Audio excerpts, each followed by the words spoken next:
2 दिवस झालं झोप नाही, जेवण जात नाही। एवढा मोठा नेता आज आमच्यासारख्या कार्यकर्त्यांना सोडून जाऊ शकतो आणि असलं दुर्दैवी मरण येऊ शकतं। मला म्हणले 27 तारखेला तुला सभा देतो। एवढा मोठा निधी दिला दादा, मी तुम्हाला भेटायसाठी आलो। दादांनी पाठीवरती हात टाकला। शेवटचं दादाचं माझं तेवढं बोलणं झालं।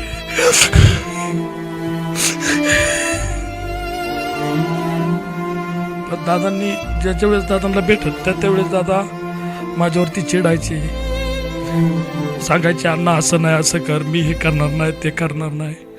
अशा पद्धतीने दादा माझ्याशी बोलायचे। नावानिशी हक्का भरणारा माझा नेता आज माझ्यातून माझा पाठिंबा गेलेला आहे। आत्ता नागपूरच्या अधिवेशनात एवढी गर्दी होती, दादा मला म्हणले तू एवढं लांब आला कशाला?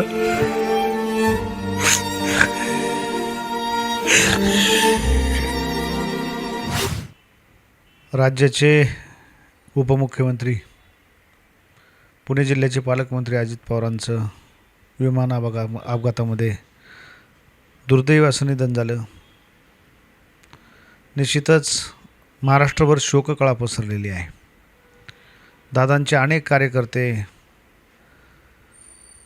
दादांच्या दुःखात सहभागी आहेत। दादांच्या जाण्याचा विश्वासच त्यांना बसत नाही आहे की दादा असे अचानक जातील निघून। मात्र सत्य हे सत्यच असते। कार्यकर्त्यांना भावना अनावर होत आहेत। दादांचं लक्ष पुणे जिल्ह्यात होतं, संपूर्ण तालुक्यामध्ये लक्ष असायचं। प्रत्येक कार्यकर्त्याला नावानिशी हाका मारायचे। असाच दादांचा अतिशय जवळचा कार्यकर्ता म्हणून अण्णा माडकाची ओळख होती। अण्णा माडिकला कार्य दमदाटींनी सुद्धा त्या ठिकाणी बोलायचे, प्रेमाने जवळ घ्यायचे। अण्णांचा ऊर भरून आला आणि काय सांगावं, कशा अडचणीमधून अण्णा पुढे आले, दादांनी साथ दिली। आज आपल्याशी दादांच्या आठवणींना उजाळा देण्यासाठी अण्णा आहेत। अण्णा, तुम्ही अतिशय जवळचा दादांचा विश्वासू कार्यकर्ता। दादांनी तुमच्यावर जीव लावला। काय तुम्हाला आठवणी आहेत दादांच्या? माझं दैवत दादा। जशी बातमी कळाली तसं पाय गळून गेले। म्हणजे आयुष्यात एकच देव मानला होता, तोही देवाने घेऊन गेले। दादांनी 2007 साली माझ्यासारख्या कार्यकर्त्यावरती नजर टाकली आणि माझ्या छोट्याशा हॉटेलच्या उद्घाटनाला दादा त्या ठिकाणी आले। दादा त्यावेळेस गृहमंत्री होते। तेव्हापासून तर आज तागायत दादांबरोबर काम करण्याचं अनेक वेळा प्रसंग आले, दादांना भेटण्याचं, दादांबरोबर संवाद करण्याचं। दादांवरती वाईट वेळ आली त्यावेळेसही बरोबर, चांगल्या वेळेतही बरोबर। पण दादांनी ज्याच्या वेळेस दादांना भेटत त्यावेळेस दादा माझ्यावरती चिडायचे, सांगायचे अण्णा असं नाही, असं कर, मी हे करणार नाही, ते करणार नाही। अशा पद्धतीने दादा माझ्याशी बोलायचे। नावानिशी हक्का भरणारा माझा नेता आज माझ्यातून माझा पाठिंबा गेलेला आहे। म्हणजे माझ्यासारखे अनेक कार्यकर्ते महाराष्ट्रात दादांनी घडवले की दादांनी मी कोण आहे, काय आहे हे कधीही पाहिलं नाही। अनेक काही राजकीय नेते मंडळांनी दादांच्या कानामध्ये जाऊन माझ्याविषयी भरवलं, परंतु दादांनी तरीसुद्धा माझ्यावरती एवढा मोठा विश्वास ठेवून मला स्वतःला बोलून जिल्हाध्यक्ष केलं। माझ्या वहिनी पंचायत समितीचं तिकीट दिलं, सभापती केलं। दादांनी जे विकास कामं असतील, विकास कामांमध्ये एवढी दादांनी मदत केली।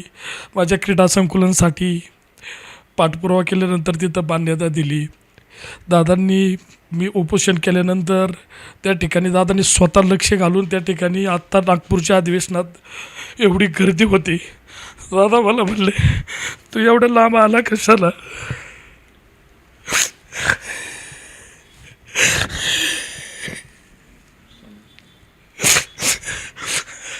मला माझ्या स्वतःच्या नावाने आवाज दिला, अण्णा आतमध्ये ये, तू एवढा लांब आला कशासाठी? ना दादा म्हणले तुम्ही 5 कोटी रुपये मला दिलेले आहेत दादा पुलासाठी, एवढा मोठा निधी दिला दादा, मी तुम्हाला भेटायसाठी आलो. दादांनी पाठीवरती हात टाकला. शेवटचं दादाचं माझं तेवढं बोलणं झालं.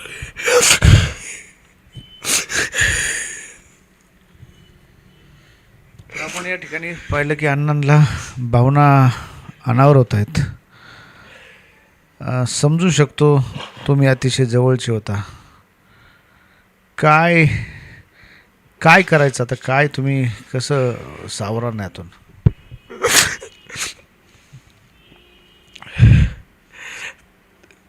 आत्ता पंचायत समितीला इच्छुक आहे. मी दादांकडे गेलो बी नव्हतो. माऊली आबांनी दादांना नावं दिली. दादांनी 4 नावं इच्छुकमध्ये होती, माझ्या नावाला टिक मार्क केली.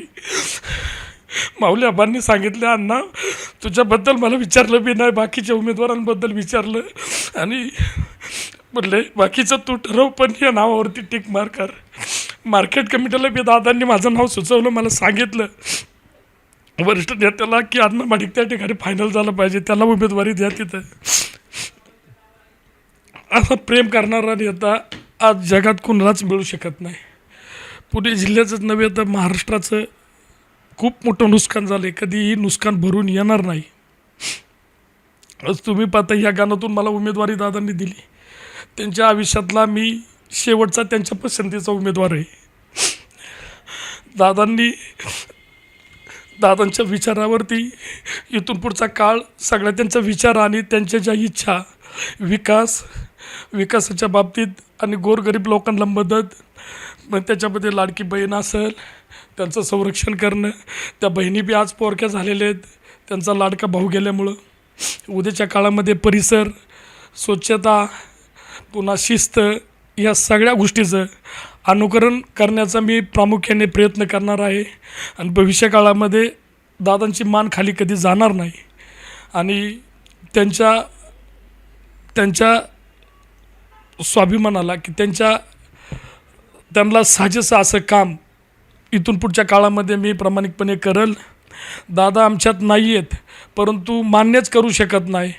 2 दिवस झालं झोप नाही, जेवण जात नाही की एवढा मोठा नेता आज आमच्यासारख्या कार्यकर्त्यांना सोडून जाऊ शकतो आणि असलं दुर्दैवी मरण येऊ शकतं. दादा मला म्हणले 27 तारखेला तुला सभा देतो, 27ला सभा देतो म्हणले. मी म्हटलं दादा तयारी होणार नाही माझी. दादा मला खवळले. मग दादा म्हणलं ठीक आहे, तुला 30 तारीख देतो. मला 30 तारीख दादांनी दिली होती सभेची.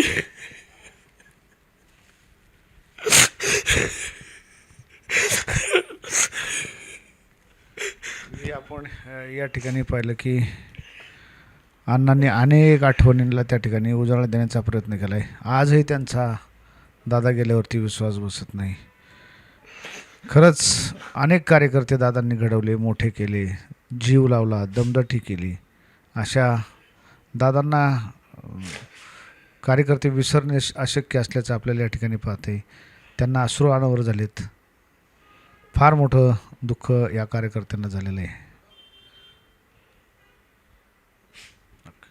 नवनवीन घडामोडी पाहण्यासाठी स्टार महाराष्ट्र न्यूजला सबस्क्राईब करा आणि ताज्या बातम्यांचे अपडेट मिळवण्यासाठी बेल आयकॉनला प्रेस करा आणि परिपूर्ण बातमीबरोबर रहा, इतरांपेक्षा एक पाऊल पुढे.